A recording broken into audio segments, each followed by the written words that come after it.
نحمده ونستعينه ونستغفره ونؤمن به ونتوكل عليه ونعوذ بالله من شرور انفسنا ومن سيئات اعمالنا من يهده الله فلا مضل له அளவற்ற அல்லாஹ்வின் நிகழ்ச்ச அன்புடையமாகிய வல்லாஹ் அல்லாஹ்வை போற்றி புகழ்ந்தவனாக அவனுடைய ஹபீபை பெருமானார் ரசூலை கரீம் ஸல்லல்லாஹு அலைஹி வஸல்லம் அன்னவர்கள் மீதும் அன்னவர்களை பின்பற்றிய நம் அனைவர்கள் மீதும் அல்லாஹ் ஜல்ல ஷானஹு தஆலா அவருடைய சாந்தியும் சமாதானமும் என்றென்றும் நிகழட்டுமாக. ஆமீன்.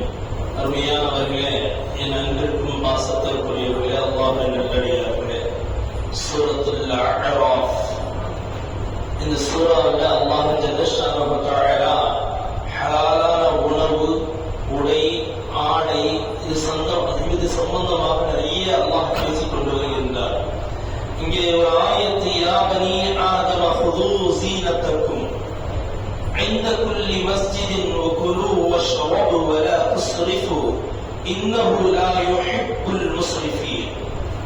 அல்லாஹ் ஜல்ல ஷானஹு தஆலா உங்களுடைய ஆடைகளை அலங்கரித்துக் கொள்ளுங்கள். தொழுகைக்காக நீங்க வரீங்க அப்படின்னு சொன்னா ஆடைகளை அலங்கரித்துக் கொள்ளுங்கள் என்று அல்லாஹ் சொல்றான். இந்த ஆயத்து ரெண்டு விதமாக பாதி விட்டு விட்டாக இறங்கியது, மக்கால இறங்கிச்சு. ரெண்டு பாதியாக இறங்கியது. முதல் பாதி, முதல்ல அல்லாஹ் சொல்ல, யா பனி ஆதம ஹுது ஸீனத்தக்கும் இந்த குல்லி மஸ்ஜிதின், ஒவ்வொரு மஸ்ஜிதுக்குள்ள நீங்க நுழைகின்ற பொழுது ஆடைகளை அலங்கரித்துக் கொள்ளுங்கள். என்ன காரணத்தினால இந்த ஆயத்தை இறக்கணும் அல்லாஹ் அப்படின்னு சொன்னா, கஅபத்துல்லாஹ்வுக்கு ஐயாமுல் ஜாஹிலியத், மடமை காலத்து நபி ஸல்லல்லாஹு அலைஹி வஸல்லம் வருவதற்கு முன்னால் தவாஃப் நிறைய நடக்கும். வெளியூர்லாம் வந்து தவாஃப் செய்வாங்க, எல்லாரும் வந்து தவாஃப் செய்வாங்க. ஆனா எப்படி செய்வார்கள் என்று சொன்னால், தவாஃப் ஆடை இல்லாமல் தவாஃப் செய்வார்கள், நிர்வாணமாக தவாஃப் செய்வார்கள். பகல்ல ஆண்களும் இரவுல பெண்களும் செய்யணும். பெண்களுக்கு ரெண்டு ஆடைகள் மட்டும்தான் உடுத்த வேண்டும். கோவண மாதிரி உள்ள ரெண்டு ஆடை மட்டும் தான் வரும். ஆண்கள் சுத்தமா ஆடையை உடுத்தக்கூடாது. காபத்துல்லாஹ்வே அதுக்குள்ள என்ன சிலைகள் இருந்தது.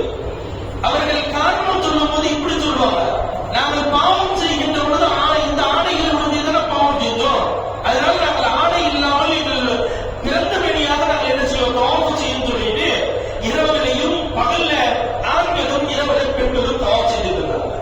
மதீனாவிலிருந்து நிறைய ஒட்டகம் வைக்கக்கூடியவர்கள் ஒட்டகத்திலிருந்து வந்து இறங்கினாங்க சொன்னா அவர்களுக்கு இதே கண்டிஷன் தான். சிரியால வந்தாலும் இதே கண்டிஷன் தான். இந்த கண்டிஷன் மீறி யாராவது செஞ்சாங்கன்னா அவனை குடிச்சு அடிச்சு அவன் துணியை கலட்டி இப்ப போய் தவாஃப் செய்யணும். இந்த மாதிரி இந்த ஒரு வளமை அவர்கள் மத்தியில் இருந்தது. இந்த வளமையை அல்லாஹ் என்ன செய்தால் உடைத்தார். முதல்ல உடைச்ச, யா பனி ஆதம, ஓ ஆதமுடைய மக்களே, ஹுது ஸீனத்தக்கும் இன்த குல்லி மஸ்ஜிதின், உங்கள் ஆடைகளை என்ன செய்யுங்க, அழகுபடுத்திக் கொண்டு என்ன செய்யுங்க, பள்ளிக்குள்ள நுழைங்க அப்படின்னு சொல்லி அல்லாஹ் ஆயத்தை இறக்குறான். இரண்டாவது விஷயம் என்னன்னா, இங்க முஃபஸ்ஸிர்கள் எழுதுவாங்க, நாம பள்ளிக்குள்ள வரும்போது நல்ல ஆடைகளை உடுத்திக் கொண்டு வர வேண்டும்.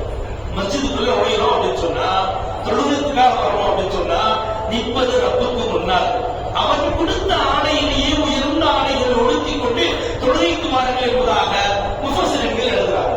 நல்ல ஆடையை உடுத்தணும். பள்ளிக்குள்ள வரும்போது என்ன செய்யணும், நல்ல ஆடைகள், சிவப்பு நிறைய ஆடை உடுத்தவே கூடாது. முதல் கண்டிஷன் அது. நபி ஸல்லல்லாஹு அலைஹி வஸல்லம் தெளிவா சொன்னாங்க, சிவப்பு நிற ஆடைகளை உடுத்தக்கூடாது. அது தொழுகையா இருந்தாலும் சரி அல்லது மற்ற நேரங்களாக இருந்தாலும் சரி, நபி ஸல்லல்லாஹு அலைஹி வஸல்லம் ஆடைகள்ல சிவப்பு ஆடை, அது டி-ஷர்ட்டா இருந்தாலும் சரி, ஷர்ட்டாக இருந்தாலும் சரி, ஜுப்பாவாக இருந்தாலும் சரி, சிவப்பு ஆடைகளை உடுத்தக்கூடாது நபி ஸல்லல்லாஹு அலைஹி வஸல்லம். அதே நேரத்தில் உள்ள பள்ளிக்குள்ள வரும்போது உங்கள் ஆடைகளை நல்ல ஆடைகளை உடுத்திக் கொண்டு உங்களை அழகுபடுத்திக் கொண்டு நறுமணங்களை பூசிக்கொண்டு என்ன செய்யணும் அப்படின்னு சொன்னா பள்ளிக்குள்ள நீங்கள் நுழையுங்கள் என்பதாக முஃபஸ்ஸிர்கள் இந்த ஆயத்தை கூட நமக்கு வழங்குகிறாங்க. அடுத்த ஆயத்தை அல்லாஹ் சொல்றான், குலு வஷ்ரபு வலா துஸ்ரிஃபு இன்னஹு லா யுஹிப்புல் முஸ்ரிஃபீன். இந்த ஆயத்து இறங்கியதனுடைய காரணத்தை எழுதக்கூடிய முஃபஸ்ஸிர்கள் பனு ஆமிர் என்ற ஒரு கூட்டத்தார்கள் பல தூரத்துல மொழியிலிருந்து வந்து ஹஜ் செய்வாங்க. ஹஜ்னா அந்த காலத்து ஹஜ், அவங்க தவாஃப் செய்யறது தானே, அந்த ஹஜ் செய்யறதுக்கு வருவாங்க. வரவர்கள் என்ன செய்வாங்க அப்படின்னு சொன்னா, வந்து இறங்குல இருந்து எதையும் சாப்பிட மாட்டாங்க. கொழுப்பான கறிகளோ எதுவோ எதுவுமே சாப்பிட மாட்டாங்க. எல்லாம் தவாஃப் செய்வார். எல்லா தவாஃப் முடிஞ்சு எல்லா வணக்க வழிபாடுகள் எல்லாம் கம்ப்ளீட் பண்ணிட்ட பிறகு கடைசியாக என்ன செய்வாங்க அப்படின்னு சொன்னா உட்கார்ந்து சாப்பிடுவாங்க. அப்படி சாப்பிட்டா என்ன நினைச்சாங்கன்னா மற்றவர்களை விட இவர்கள் செய்யக்கூடிய இபாதத் இறைவனிடத்துல உடனே அல்லாஹ் கபூல் செய்வான் என்ற ஒரு எண்ணம் அவர்கிட்ட இருந்துச்சு. எதுவுமே சாப்பிடாம பட்னியா என்ன செய்யுது நின்று என்ன செய்யணும் அப்படி இபாதத்து செய்யணும் அப்படின்னு சொன்னா அல்லாஹ் இடத்துல என்ன செய்யும் அப்படின்னு சொன்னா ரப்பிடத்துல உடனே கபூலாக்கப்படும் என்பதாக அவர்கள் நினைத்துக் கொண்டு ஹஜ் அப்படி செஞ்சிருந்தாங்க. உடனே அல்லாஹ் ஆயத்தை இருக்கிறான், குலு வஷ்ரபு வலா துஸ்ரிஃபு, நல்ல சாப்பிடு, நான் படைச்சிருக்கிறேன், நான் கொடுத்திருக்கிறேன், நல்ல உணவை சாப்பிட்டு விட்டு என்ன செய்யும் என்னை வணங்கு. பட்டியெல்லாம் நீ வர வேண்டாம், உனக்கு நான் உணவு கொடுத்திருக்கேன் இல்லையா, என்ன வேணா நீ சாப்பிடு, சாப்பிட்டு விட்டு என்ன செய்ய அப்படின்னு சொன்னா நீ தொழுகு, இபாதத்து செய், என் வணக்கம் தொழுகையை கொண்டு நீ சாப்பிட்ட பிறகு வணக்கம் செய், அது எனக்கு பிடித்தமானது. நீ பட்டியா நின்றுட்டு என்ன செய்யாத, உன் தொழுகை எல்லாம் எங்க இருக்கும் அப்படின்னு சொன்னா வயிற்றுலதான் இருக்கும். எங்க இருக்கும்? கர்ப்பகாலம் பசிக்கும், அல்லாஹ்வுக்கு சொல்லி சாப்பிட முடியாது, சாப்பிட பார்த்தா என்ன ஆகும், நிலைகள் எப்படி மாறும். எனவே அல்லாஹ் ஜல்லஷானஹு தஆலா உணவை முற்படுத்தி என்ன செய்யலாம், சாப்பிட்டு விட்டு நீ தொழுது. அது எந்த தொழுகையா இருந்தாலும் சரி, ஃபஜ்ரா இருந்தாலும் சரி, ஏதாவது ஒண்ணு என்ன செய்யுது, எந்த வக்தால ரமலானை தவிர்த்து மற்ற வக்துகள்ல பசிக்குது, பசியோடு நின்று தொழுக கூடாது. முதல்ல என்ன செய்யணும், ஏதாவது ஒரு சாப்பிட்டு என்ன செய்யணும் என்ன செய்யணும் தொழுகணும் என்பதை அல்லாஹ் ஜல்லஷானஹு தஆலா இங்க ஆயத்தாக இறக்கின்றார். சொல்லிவிட்டு ரப்பல் ஆலமீன் என்ன வலா துஸ்ரிஃபு, என்ன செய்யாத, வீண் விரயம் செய்யாத. வீண் விரயம்னா என்ன, இங்க பாயிண்ட் வருது. வீண் விரயம்னா அளவுக்கு மீறி சாப்பிடாது. முதல் பாயிண்ட், அளவுக்கு மீறி சாப்பிடாது. அளவு எவ்வளவோ அப்படிதான் சாப்பிடணும். அதே நேரத்துல புதுசா கிடைச்சிருந்தா உடனே அதை எடுத்து அவங்க சாப்பிட்டுட்டு நிக்காது. அது என்ன செய்யும், தொழுகை விடாமல் உங்களை மாற்றிவிடும். வலா துஸ்ரிஃபு, என்ன செய்யாத, வீணாக்காத, வீண் விரயம் செய்யாத, வீணா கொண்டு போய் கொட்டாத, அளவுக்கு மீறி சாப்பாடு செய்யாதீங்க. வீட்டுல வீணாக எடுத்து போய் என்ன செய்யாதீங்க, வெளியில கொண்டு போய் கொட்டாதீர்கள் என்பதை அல்லாஹ் ஜல்லஷானஹு இங்க ஆயத்தை சொல்லிக் கொண்டு வருகின்றார். ஹாரூன் ரஷீத் ரஹ்மத்துல்லாஹி அலைஹி ஆட்சி காலம், அவருடைய மகன் ஒரு வைத்தியர் இருந்தார், கிறிஸ்துவர். அவர் கிறிஸ்துவர், மிகப்பெரிய வைத்தியர். அப்ப ஹாரூன் ரஷீத் கேள்வி கேட்கிறார், என்ன அப்படின்னு சொன்னா, உங்க குர்ஆன்ல பொதுவாக கல்வி 2 வகைப்படும். ஒன்று அறிவு சார்ந்த கல்விகள் படிப்பு, இரண்டாவது உடல் சார்ந்த கல்வி ஒன்று இருக்கு. கண்ணுக்கு என்ன செய்யணும், காதுக்கு எப்படி, காதுக்கு ஏதாவது பிரச்சனை வந்து அதுக்கு என்ன செய்யுது, உடல் சார்ந்த பிரச்சனைகள் இருக்கு இல்லையா. இந்த 2 கல்வியில ஒரு கல்வி உங்கள்கிட்ட இருக்கு, இரண்டாவது கல்வி இல்ல அப்படின்னா. இரண்டாவது கல்வி என்ன, உடல் சார்ந்த கல்வி குர்ஆனிலே இல்லைன்னு ஹாரூன் ரஷீத் சொன்னாங்க. அதெல்லாம் ஒண்ணு இல்லை, ஒரே ஒரு ஆயத்துல அதுதான் மொத்தமா இறக்கிட்டாங்க. ஒரே ஒரு ஆயத்து தான் மொத்தமா தான் இறக்கிட்டா அப்படின்னா. என்ன ஆயத்தை, இந்த ஆயத்தை சொன்னார்கள், குரு வஷ்ரபு குரு வஷ்ரபு வலா துஸ்ரிஃபு, நீங்க சாப்பிடுங்க பாருங்க, வலா துஸ்ரிஃபு, உங்கள் உடலை நீங்கள் பாதுகாக்க வேண்டும் என்று சொன்னால் என்ன செய்யாதீர்கள், உங்களை அதிகமான முறையில் சாப்பிடாதீர்கள் என்பதை அல்லாஹ் இங்க மொத்தமா இறக்கிட்டாங்க. சரி, நபி ஸல்லல்லாஹு அலைஹி வஸல்லம் ஏதாவது சொல்லி இருக்கிறாங்களா உடல் சம்பந்தப்பட்டது அப்படின்னு சொல்லுகின்ற பொழுது ஹாரூன் ரஷீத் சொன்னார்கள், அல் மிஅதத்து பைத்து தாஇ வல் இல்மியத்து ரஅஸு குல்லி தவாஇன் வஅஃபிது குல்ல ஜிஸ்மி மா இஅ்திதாத். ரசூலுல்லாஹி ஸல்லல்லாஹு அலைஹி வஸல்லம் அழகாக சொல்லி இருக்கிறாங்க, வைத்தியம் சம்பந்தப்பட்டதாக ஸல்லல்லாஹு அலைஹி வஸல்லம் சொன்னார்கள், குடலுடைய ஆரோக்கியம், குடல் சார்ந்த நோய்கள், குடல் சம்பந்தப்பட்ட நோய்கள் எல்லாம் எங்க இருக்கு அப்படின்னு சொன்னா ஸ்தலம், அதாவது கழிவு இருக்கு இல்லையா, அந்த கழிவுல தான் இருக்கு. கழிவு அடிவயிறுடைய கழிவுல இருக்கு. அது சுத்தமாக இருந்தால் உடல் ஆரோக்கியமாக இருக்கும். நபி ஸல்லல்லாஹு அலைஹி வஸல்லம் சொன்னாங்க, அல் மிஅதத்து பைத்து தாஇ வல் இல்மியத்து ரஅஸு குல்லி தவாஇ, உங்களுடைய குடல் இருக்கு இல்லையா, அது சுத்தமா இருந்தா எந்த நோயும் வராது. அங்க பிரச்சனையே அங்கதான் நமக்கு. அது சுத்தமாக முறையில் இல்லை அப்படின்னு சொன்னா எல்லா பிரச்சனையும் வரும். பொதுவாக மனுஷன் உள்ள இருக்குது அந்த தங்கி இருக்குது இல்லையா, அந்த மலம் மொத்தமா காலியாச்சுன்னா மனுஷன் நீங்கிடுவான், எந்திரிச்சு நடக்க முடியாது.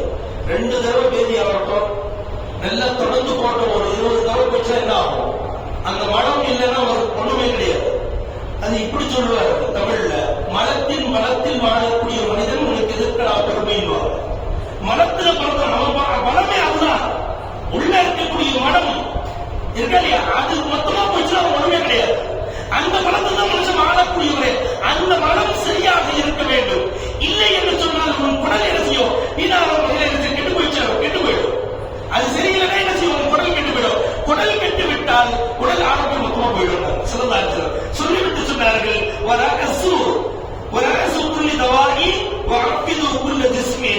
தலை சிறந்த மருந்து என்ன தெரியுங்களா? பத்தியம் ரொம்ப முக்கியமானது. எல்லா மருந்துக்கும் பத்தியம் ரொம்ப முக்கியம். கறி சாப்பிட பார்த்தா கொஞ்ச நேரம் சாப்பிடாம இருக்கணும். உடலுக்கு சரியில்லை, கொஞ்சம் அரிப்பு வந்திருக்கு, கொஞ்சம் என்ன செஞ்சிருக்கு, அரிப்பு வந்திருக்கு. அரிப்பு சாப்பிட இருக்கிறது என்னென்ன உணவு இருக்கு அதெல்லாம் தவிர்த்துக்கணும். அதுதான் மிகப்பெரிய விஷயம். பத்தியம் ரொம்ப முக்கியமானது. இரண்டாவது ரசூலுல்லாஹி ஸல்லல்லாஹு அலைஹி வஸல்லம் சொன்னாங்க, கடைசியாக நபிகள் நாயகம் ரசூலுல்லாஹி ஸல்லல்லாஹு அலைஹி வஸல்லம் சொன்னார்கள், ஒவ்வொரு உடலுக்கும் அதன் வழக்கத்தை ஒட்டி மாற்றம் செய்யக்கூடாது. ஒருத்தர் டெய்லி ஆரம்பிச்சாங்க 2 இட்லி சாப்பிடுவார், அவ்வளவுதான். காலை உணவு 2 இட்லி சாப்பிடான்னு வச்சுக்கோங்க, அது அவருக்கு கரெக்ட் ரொட்டீன் அப்படிதான் இருக்கும். அதை விட்டுட்டு அவரு அன்னைக்கு காலைல என்ன செஞ்சாருன்னா ஒரு 4 ரொட்டி பரோட்டா சாப்பிட்டாருன்னா அவர் உடலுக்கு கெட்டுவிடும். ரொட்டீனாக உடம்பு எப்படி இருக்கோ அதன் பிரகாரம் நம்ம உடம்பை வச்சுக்கணும். ஒரு 2 இட்லி அவர் டெய்லி சாப்பிடுவாரு, அல்லது 2 தோசை சாப்பிடுவாரு, அல்லது ஒரு கொஞ்சம் பொங்கல் சாப்பிடுவாரு. ரொட்டீனா இது நடந்துட்டு இருக்கும். அன்னைக்கு காலைல என்ன செய்யறாருன்னா ஒரு எக்ஸ்ட்ரா என்ன செய்யறாரு, ஒரு 4 பரோட்டா விட்டு அடிச்சாரு. சாலா சேவா நல்லா இருக்கு சொல்லி என்ன செஞ்சாரு, விட்டு அடிச்சாரு அப்படின்னு சொன்னா அன்னைக்கு அவர் உடம்பு கெட்டு போயிடும். செரிமான குழந்தை ஏற்பட்டுரும். சரிக்காது. என்ன செய்யாது, மத்தியானத்து வரைக்கும் மத்தியானம் மொத்தமாவே தந்தோம். சாயந்தரமா என்ன செய்யும், அந்த உணவு செரிக்கப்படும். அப்ப என்னாச்சு, வழமைக்கு மாற்றமாக தன் உடலை மாற்றாதீர்கள். எது ரொட்டீனோ தினந்தோறும் நிறைய இப்ப என்னன்னா யூடியூப்ல பார்த்துட்டு என்ன செய்றாங்க, இது சாப்பிட்டா வெள்ளையாயிடுவாங்க, அது சாப்பிட்டா என்ன செய்வாங்க, என்ன ஆயிடுவாங்க, இந்த ஜூஸ் குடிச்சா என்ன செய்வாங்க, வெள்ளையாயிடுவாங்க. கிடையவே கிடையாது, ஆகவே முடியாது. இன்ஜெக்ஷன் போடுவோம், இல்லைன்னா என்ன செய்யணும், வேற ஏதாவது பண்ணாதான் என்ன செய்யும், வெள்ளையாக முடியும். அப்படின்னா நம்ம நிறைய தலைவர்கள், அரசியல் தலைவர்கள் வெள்ளையாவே இருக்கணும். நிறைய பேர் கருப்பா தான் இருக்காங்க. அவங்கள்ட்ட இல்லாம போனோமா, வெள்ளை வேலை அவங்க இருக்க வேணாமா? ஏன் இல்ல, காரணம் என்ன அப்படின்னு சொன்னா, ரப்பு எதை நமக்கு படைத்திருக்கின்றாலும் அதுதான் வரும். திடீர்னு வெள்ளையா வரணும்னா ஒண்ணு என்ன செய்யும், செயற்கையாக ஏதாவது செய்யலாமே தவிர இயற்கையான முறையில் எதுவும் செய்ய முடியாது. ரொட்டீன் என்ன, இன்றைய தேதிக்கு நான் இன்றையிலிருந்து நான் என்ன சாப்பிட்டுக் கொண்டு வருகின்றனோ அதுதான் என் உடலுக்கு கடைசி வரைக்கும் ஆரோக்கியம். அந்த ஆரோக்கியமாக நான் இருக்கணும், நான் நிரந்தரமா ஆரோக்கியமா இருக்கணும்.